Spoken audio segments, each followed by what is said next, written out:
Even though I'm not completely sold on the whole social media cautionary tale plot as a concept, Not Okay was a decent film. They should change the name to Just Okay. Come on.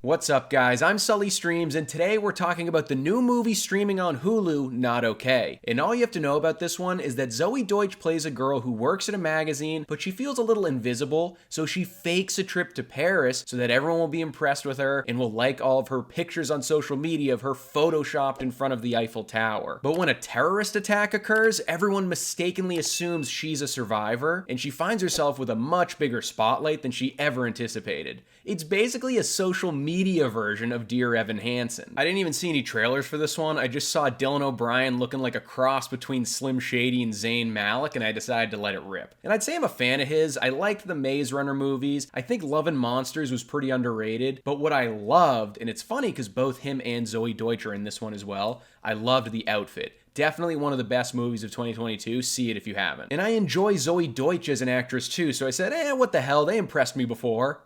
This is very different from their roles in that movie, but they still dish out some pretty solid stuff here. I was a little worried after I started watching this one because I feel like some of these satirical movies, when there's a tragedy that occurs, after that happens, the movie kind of switches to being more dramatic than funny and tries to juggle too many tones at one time. But I was happy to see that this one actually stayed decently light and goofy throughout. But that's not to say that there aren't very emotional and serious moments within this movie, which leads me to talking about Mia Isaac. I have never seen this girl act in anything before, but holy God, did she kill her performance in this movie. She brings the emotional weight to this movie by playing the survivor of an actual act of terror, and without her, the movie would probably just be like an all-out comedy. She delivers some very tense and serious dramatic beats, to the point where I was thinking to myself, like, wait, isn't this just supposed to be like some cheap satirical comedy?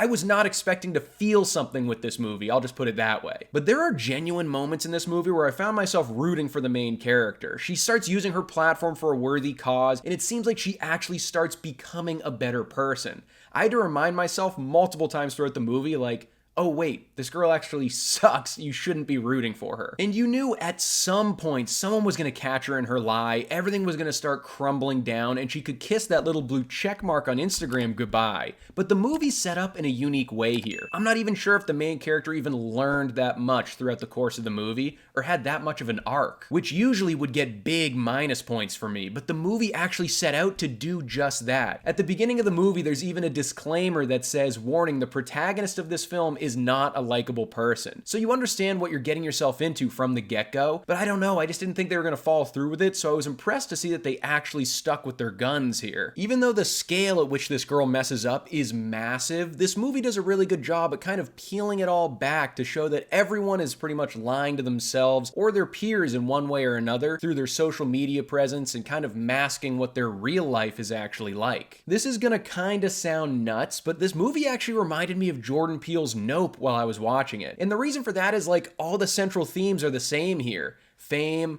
greed, exploiting others for personal gain.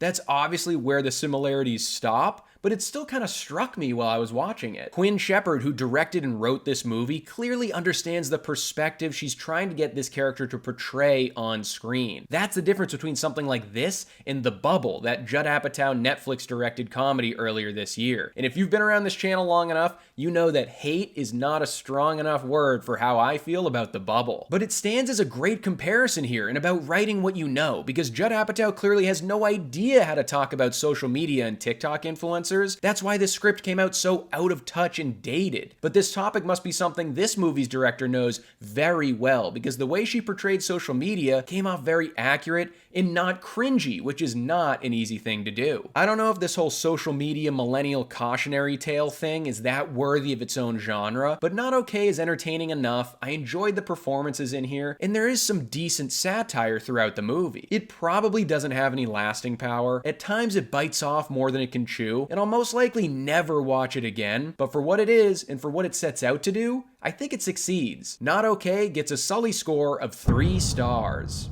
So that's my review of the new Hulu movie, Not Okay. Let me know in the comments below if you're gonna check this one out or if you've already seen it already.